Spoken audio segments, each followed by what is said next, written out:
Hello everyone. Under the last video about the business update, I saw some comments who said I have already way too many machines in my lineup, so I did the only reasonable thing you can do and designed the complicated 5-axis machine. Yeah, and we will now today look at that. Yes, it's called the XM5 Neo. XM5 because the XM is our professional lineup, and 5 because it's a 5-axis machine, and Neo because Neo sounds very cool. Yes, let's look first at the main parameters or the main features of the machine.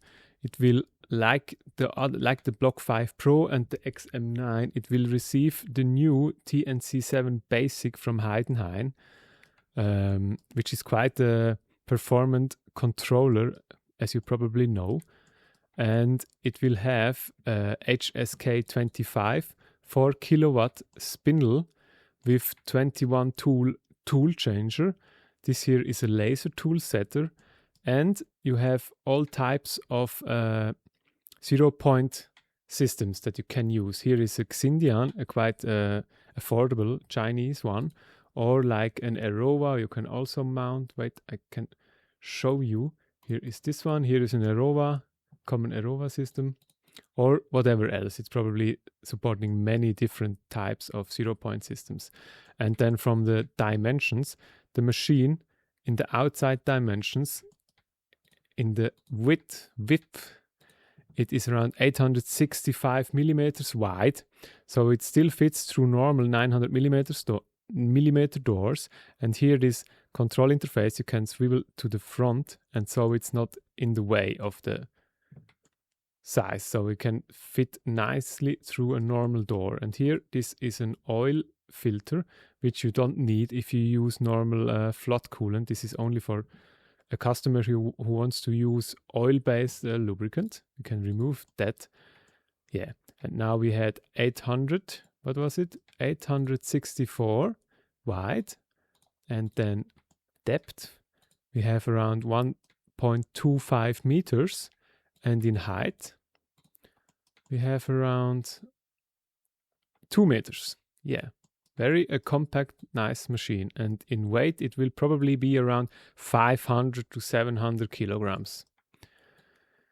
Yes, and then travel we have around roughly 340 by I think 560 in Y and 210 in C. So comfortably you can machine parts in around, I can show you here. Here is the maximum space I would think you can work with. Is a round cylinder with 300 millimeter diameter and height around 150 as the maximum size. If you have a smaller diameter, you can of course have a little higher in height, and the maximum weight is not tested yet what that will be. Probably like 50 kilograms maximum. Yeah, and I can show you now how it can move. Here the A-axis, which is driven by a very big harmonic drive here behind here in the casting, and the C-axis, come on, don't crash now. The C-axis is down here, and it's driven by a belt, but here is a 100-to-1 reduction, also harmonic drive, and also 20 arc seconds in backlash. So it has 0.005 degrees backlash, so very precise harmonic drive.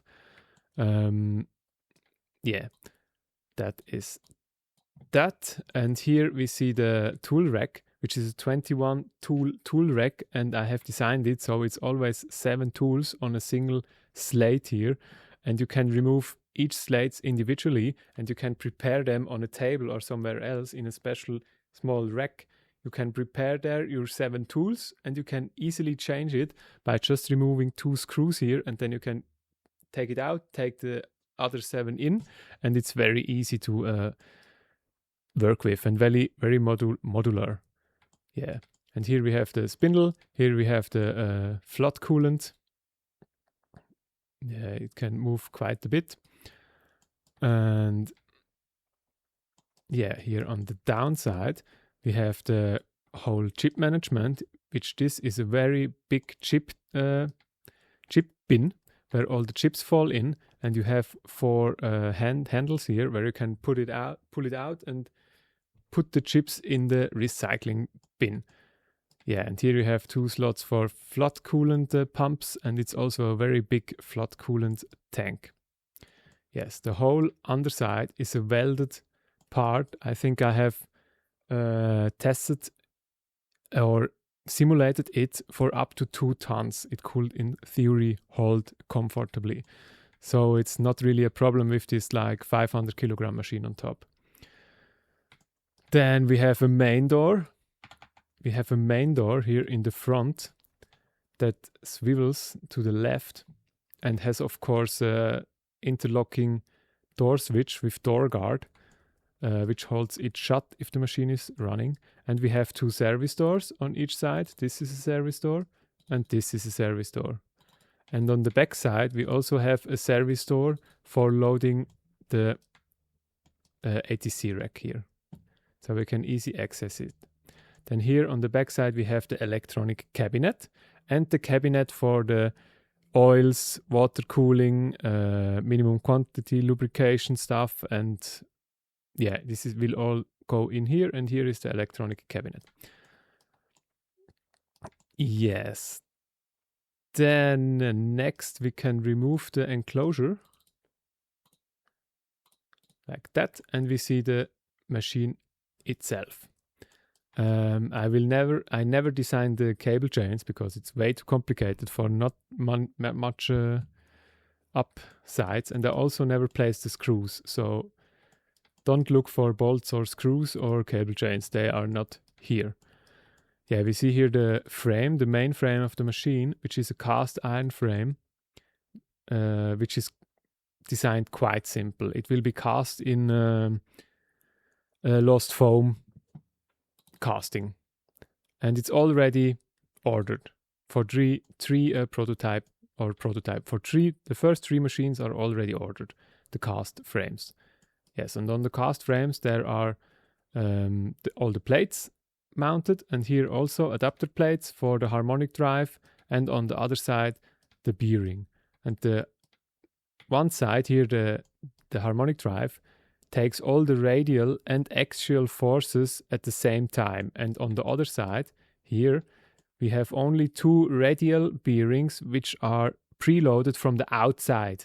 So the shaft, this one here, can still in theory slide freely inside the bearings actually, but radially it cannot move a single micron. So if the machine through like temperature changes expands or has size changes its size a little, this will not be a problem because it can slide here on this side. On this side here it's fully held with axially and radially here by the harmonic drive. Yes, and we use C3 ground ball screws on all axes and servos, of course. And we have an built-in lubricant system for all the blocks and all the ball screw nuts. It's all automatically looped. Yeah, what else do we have? Encoders. Next week on Tuesday, the encoder guy from Heidenhain comes for a visit here in Fahrwangen, and we will discuss all the options with the upcoming Heidenhain machines, because this machine will probably have 3 different types of how it works with the Heidenhain controller. Which the cheapest option is to just interpret or use the servo encoders directly. So we have a closed loop system back to the controller, which uses in the servo built-in encoders. Yes, and then we have the option 1. I mean, this is standard. And then we have option 1, which will use absolute multi-turn encoders on each axis with Heidenhain. So Heidenhain absolute multi-turn encoders. So we have absolute position. So if you turn off the machine and turn it on again, it still knows where it is. You don't have to home it. You never have to reference it.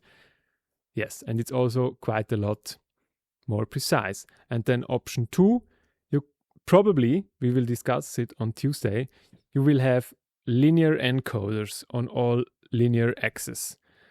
And not only linear encoders, but Heidenhain linear encoders. So very, very, very precise linear encoders from Heidenhain.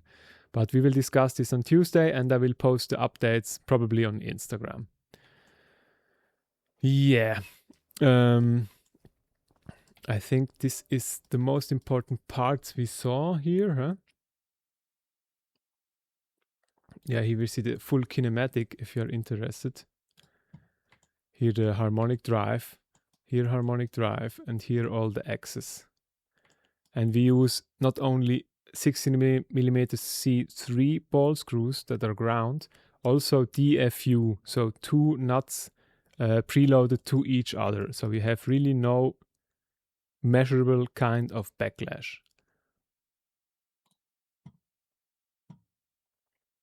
Yeah, and now we put the enclosure back on and the oil filter on top here. And yeah, we see also here the status light, which looks very nice in my opinion. And here we have the radiator for the spindle. And if you open here, it's not really finished with the design, because here in the cabinets I always put very thick aluminum plates. So I don't need to make all the designs. It will be very easy to drill them and tap them directly while we build it. So I don't have to design it beforehand. Yes, this was a little overview about our upcoming XM5 Neo. I hope you had learned a little bit about it and you think it's a cool machine like I do. Yeah, and we will see again in the next update.